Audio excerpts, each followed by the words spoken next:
5 inauspicious conditions transformed through good association, by Krishna's mercy.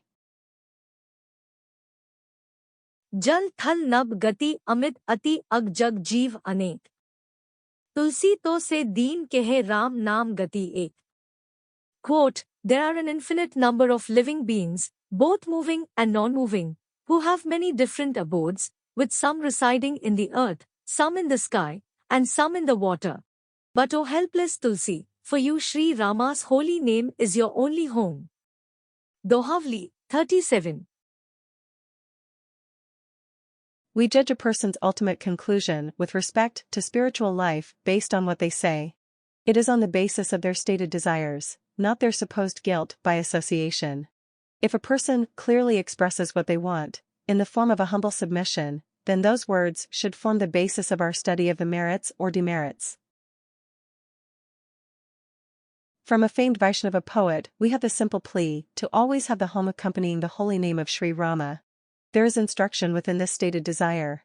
Goswami Tulsidas known that there is a wide range of possible births. The location is not limited to the earth. The sky is the limit, so to speak. Purusha prakritistho hi. Bhunkte prakritijan gunan. Karanam gunsangosya. Sadasadyone janmasu. Quote, the living entity in material nature thus follows the ways of life, enjoying the three modes of nature. This is due to his association with that material nature. Thus he meets with good and evil amongst various species. Lord Krishna, Bhagavad-gita, 13.2. There is the opportunity to become a bird. Fly through the sky. Toss aside the smartphone and its navigation app. Forget about traveling to the supermarket. If it gets too cold, just travel to a different destination. No more worrying about washing clothes that have become dirty. There is the opportunity to live in the water. Swim here and there. Stay away from the turmoil that takes place on land. Care not so much about the various seasons. Go as fast as is necessary. Take a rest whenever the time is right. In the human-like species, I can become a resident of the heavenly region, where 6 months on earth is like one day.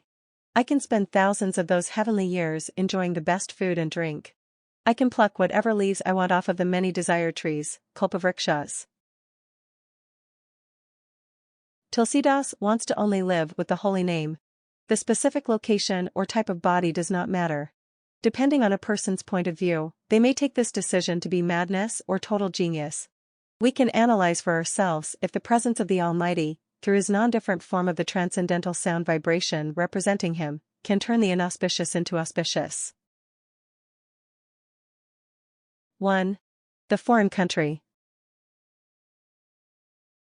At first I did not like this place at all.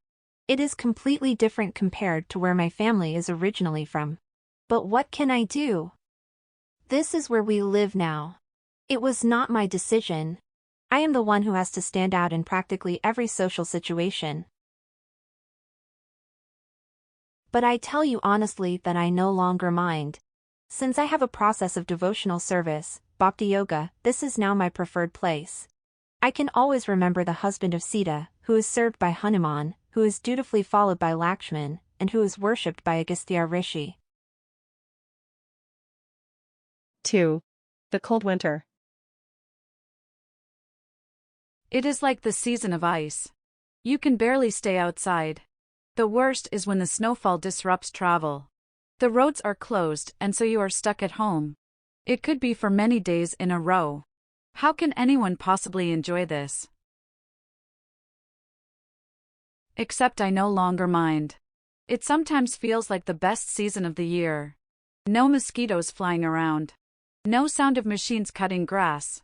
Just that cold, crisp air to accompany remembrance of the Almighty, who is kind enough to change the seasons on a periodic basis, so as to keep us always alert in our devotion to Him.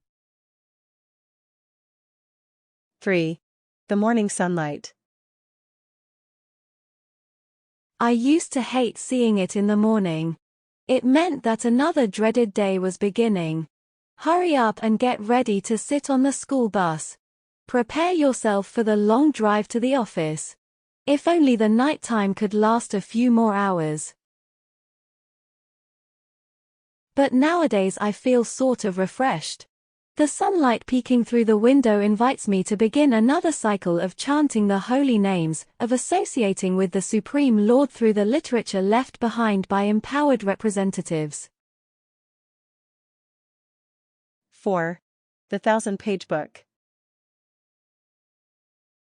Back in the days of going to school, the fatter books were the worst. It meant that you had to comb through a huge volume of information that had to simultaneously be retained. They would later test you on the material. Sometimes we had to produce the dreaded book report. Today, I am saddened in a sense. Why only 1,000 pages? I want to always be with Shri Rama. Is there not more literature to consume? I think the only option is for me to output on a daily basis, to increase the remembrance. I will bridge the gap myself, with the already published material to assist me.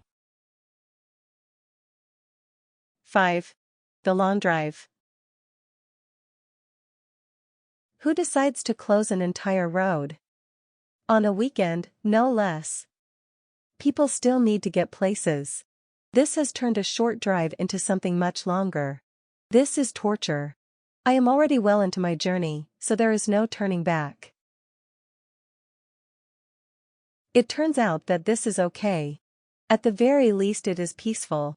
I can contemplate the transcendental glories of the one who lifted the heavy bow of Lord Shiva in the assembly to win the hand in marriage of the daughter of King Janak.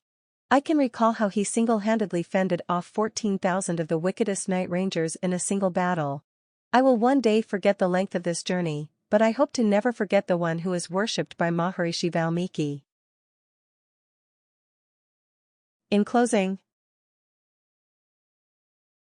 time planting at stake. So many conditions to create. That previously inauspiciousness there. But now seeming not to care. Since living within holy name. As if in presence, the same. Remembering how lifting the bow. And for Dharma kingdom to forego.